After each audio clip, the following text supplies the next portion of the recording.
guys, welcome back to my channel. So in today's video I'm going to be doing a murder makeup series, and on my channel that's basically going to be about any murder or crime that I find interesting, and I'm putting my input whether it's solved or unsolved. I'm also contributing to the Black Lives Matter movement by picking a African American male to feature in this video. I picked Emmett because he was the most interesting to me.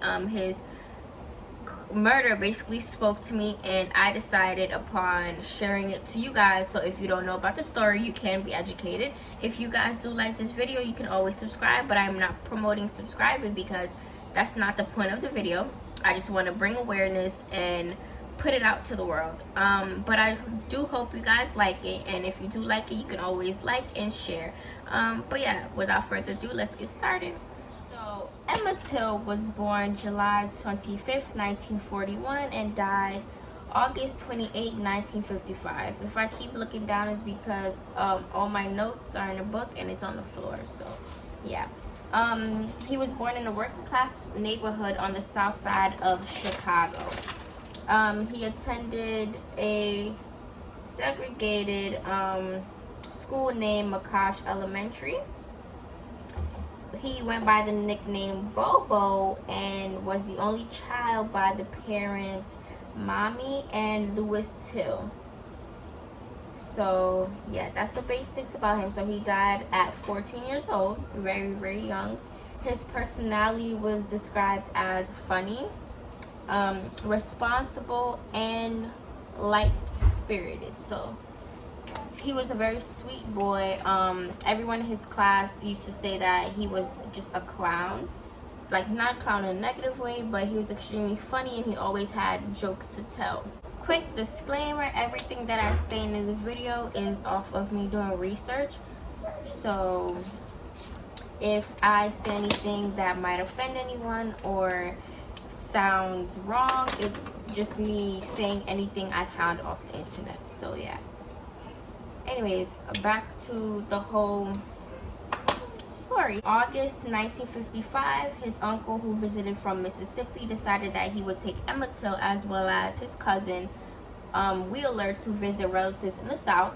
And as you guys know, the South is extremely racist. So of course, automatically his mother felt the way about it. She was not very pleased with the idea. But Emmett Till begged and begged and begged and begged and begged until she finally gave in. She had plans of her own to go do things with him, but I mean, who wouldn't want to be with their cousins? So she just gave completely in. But of course, as a mother, you're scared, and Mississippi and Chicago were on two different spectrums when it came to racism. Them white people in Mississippi did not play no games, and it's not what Emmett was used to. So the mother begged him, literally begged him, to watch what he says around those people because they're gonna do some things to you. As some background information for those who don't know, the South prohibited interracial relationships. So it was almost a crime to date or have intercourse with anyone outside of your race, and it's especially bad for the black men. The white women probably would just get away with it, but of course brutal things will happen to the black men that will get into interracial relationships. Till arrived to Mississippi on August 21st, which was 7 days before his death, and on August 24th, him and his cousin decided to skip church and, you know, just hang out, do what boys do, make up for time lost. And they stopped at a supermarket by the name of Bryant's Grocery. Grocery, like I said before, was owned by two whites, which were Roy Bryant and his wife Carolyn. They're very important in this story because it basically, his death basically revolves around them. So yeah, just keep them in mind, keep their names in mind. So yeah, he stopped at the grocery to buy, I'm pretty sure, which was candy, don't quote me, but he stopped to buy candy. And allegedly, they quote that he whistled and touched the hand of the store owner's wife, Carolyn. We still don't know to this day if that's true, but his cousin, I guess, said it wasn't, but nobody really knows what happened, so we're just gonna keep it at allegedly. This whole thing started because they stated that he was showing pictures of his classmates, and there were white kids in the pictures, and they said that he said that the white kids were his friends, and that he pointed at this girl and stated that the girl was his girlfriend. Even if that's true, why does that bother anybody else? He's in a whole other state. He can date whoever he wants to, but of course it's an issue.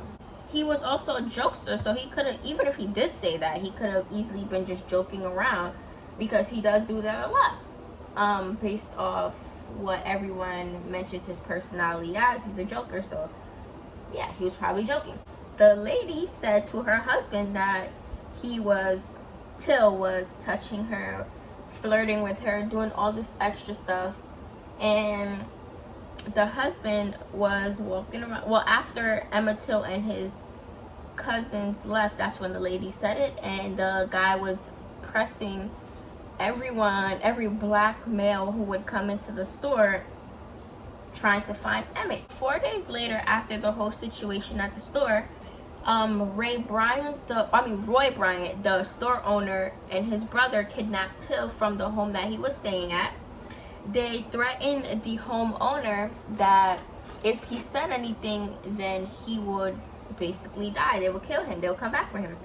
So the guy was scared.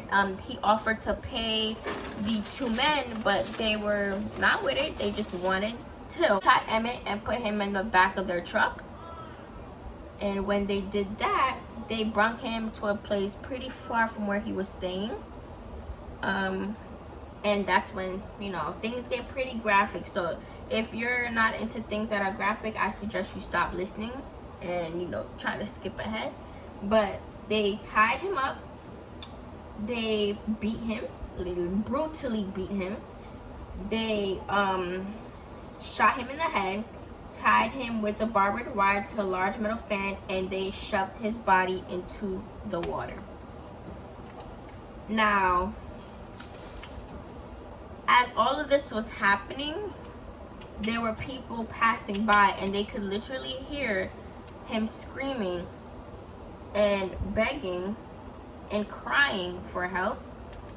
But I'm pretty sure those people were like blacks that were afraid to do anything, or they probably didn't really understand what was going on. Moses Wright, which is the person where the homeowner where Till was staying for his little vacation, decided upon himself that he was going to alert the authorities of his disappearance. It wasn't really a disappearance because he knew exactly who took the boy. So yeah, I don't even know what to say about that part, but listen, his body wasn't even found until two boys were fishing. So if those two boys were fishing, his body probably would have I don't know what would have happened, but since he was in the water, there probably wouldn't be any remains left except his bones at some point. So yeah, the two boys were fishing and they found him, but his body was so far mutilated that they didn't recognize who he was until they looked at the ring that he was wearing, which had his initials. And Moses Wright was the one who told the authorities, yeah, that's him. The death of Till actually created a lot of uproar in the black community. One of the killers tried his hardest to, spare his identity and start a new life, but every time he tries, people find out who he is and they basically mess up his business. But that's besides the point. I still don't feel like he got what he deserves. And his mother found out about his death. She decided to have him immediately buried, and they had an open casket so the world can see what the two races had done, and you know, to raise awareness of, you know, that could have been your son, that could have been your father, that could have been your uncle. But of course that didn't do anything, because when the two men went on trial, they deliberated that they were not guilty, which makes no damn sense. And the reason for him not being, well, them not being guilty, was that there wasn't enough evidence to identify the body. Okay, but anyways, it literally took an hour for them to deliberate that they were not guilty. How does it take an hour to do that? Whatever. But yeah, in 2017, the Carolyn lady that got him killed confessed that she was lying the whole entire time. Felt like from her confession she should have went to jail, but of course she didn't. The boy died for no reason at all, like none whatsoever. But at least this shows, it brings insight to all the things in this world that were happening in the past that, you know, thankfully were put to an end. I didn't want to talk too much about the topic because of the simple fact that this is a very controversial, touchy subject, and I didn't want to also pass around false information from Google. I want the boy to, you know, rest in peace, because he truly deserves it. The boy was only 14 years old. He had his whole life ahead of him, and he died because people are arguing, well, people are judgmental about race. So this video is very short. I mean, I don't know if it's short because I didn't edit it yet, but I feel like this video is actually pretty short. I didn't really talk too much about the whole story. I just wanted to get the gist of everything that happened. Hopefully the people who did what they did got their karma in some way. You know, hell is hot, okay? Hell is real hot, and I'm not too much of a spiritual person, but I believe in the afterworld, and listen, they gonna get it one way or another. So I really hope you guys enjoyed this video. I hope I can do more of these kind of videos. If you guys do like what you heard or like what you've seen, please do subscribe. I don't want to promote subscribing in a video like this because that wasn't the whole point of the video. But if, of course, if you do like the video, you can subscribe, you can like, you can share it. And yeah, I hope to see you guys in the next video, and have a wonderful night, evening, morning, whatever time it is in the world.